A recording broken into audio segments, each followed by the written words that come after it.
Ciao mga tao! Buongiorno!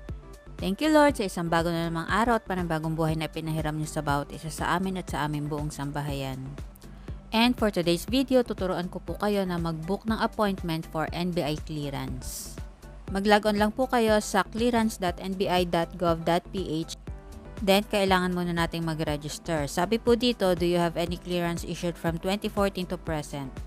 If meron kayong lumang clearance, pwede kayong mag-yes kasi hihingiin niya yung lumang clearance number ninyo, then makikita niya nila yung record. In our case, wala naman kaming hawak na lumang clearance, so i-click natin yung no.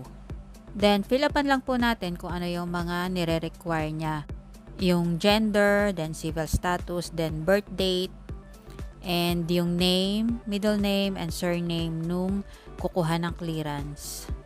Then, ilalagay nyo rin yung mobile number. Be sure na tama yung mobile number and active kasi magsasend sila ng OTP dun sa number mo. Same with the email address, dapat tama at active yung email address na ilalagay ninyo kasi later magpapadala sila ng activation link sa email na ilalagay ninyo. Then, choose your password. Then, i-retype lang ninyo for confirmation yung password. Yan po yung gagamitin nyo, yung email address at saka yung password para sa login later. Then, check on read and accept terms of service. I'm not a robot. Then, you can sign up now. Dito, just click agree. Then, magpapadala sila ng OTP dun sa mobile number na nilagay nyo po kanina. Just key in the OTP, then click submit.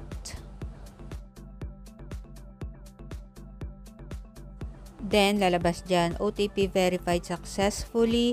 Then, magpapadala sila ng activation link sa email na iniligay nyo po kanina. Then, go to your email address and click activate account. Then, i-redirect kayo sa NBI clearance page para sabihin na activate na yung account niyo at pwede na kayong mag-login. Then, just click login. Here, click I agree. Then, click close. Then, pwede na po kayo mag-login using your email address at saka yung password na ginawa ninyo kanina upon registration. Then, click sign in. Then, lalabas na po dyan yung initial informations na inilagay nyo kanina upon registration like yung name and birth date. Then, fill up lang din natin yung birthplace, then yung citizenship.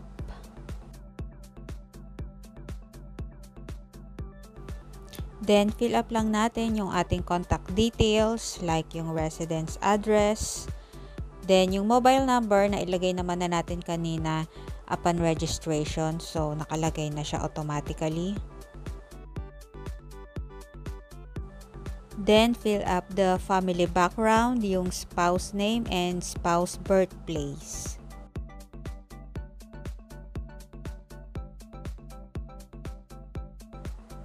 Then, yung father's name and father's birthplace.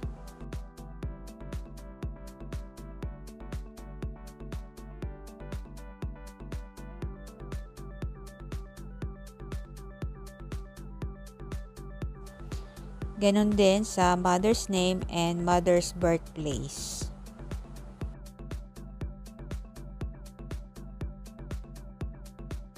Then, fill up other informations.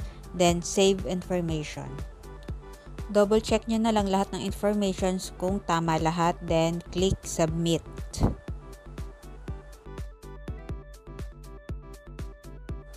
Then, it says profile successfully saved. Then, you can click now apply for clearance. Then, choose the ID na gagamitin ninyo. Then, type the ID number. Then, click I agree. Then, it says here, your registration code or reference number will be provided after you select your payment option. Your reference number shall serve as your gate pass when you enter the NBI clearance processing area.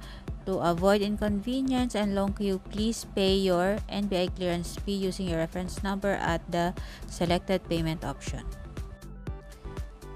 Please select branch to display the schedules. Sa drop-down list there, pipili kayo kung saan ninyo gustong pumunta na NBI branch. In our case, dito tayo pupunta sa main branch sa UN Avenue, Manila. Sabi kasi dun sa branch na pinuntahan ng aming representative, dito daw pumunta sa main branch para sa clearance na gagamitin abroad.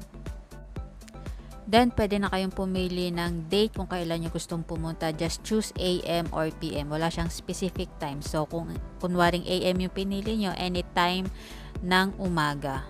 Before lunch. Ganun siguro. Then, after nyo makapili ng date, makikita nyo na dyan kung magkano yung kailangan yung bayaran, yung date ng schedule, at saka kung saan branch kayo pupunta. Then, nakalist dito yung mga payment options.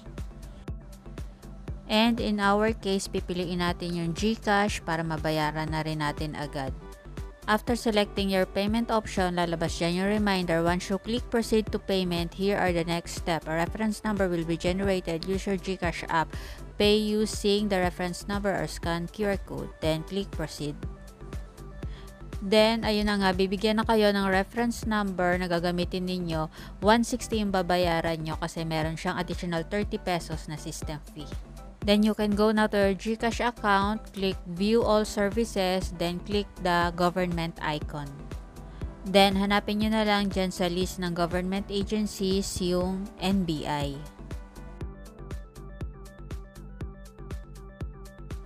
Then i-fill up nyo lang yung amount na babayaran nyo, yung reference number, contact number, and email address. Then click next. Then click confirm if okay na lahat ng informations.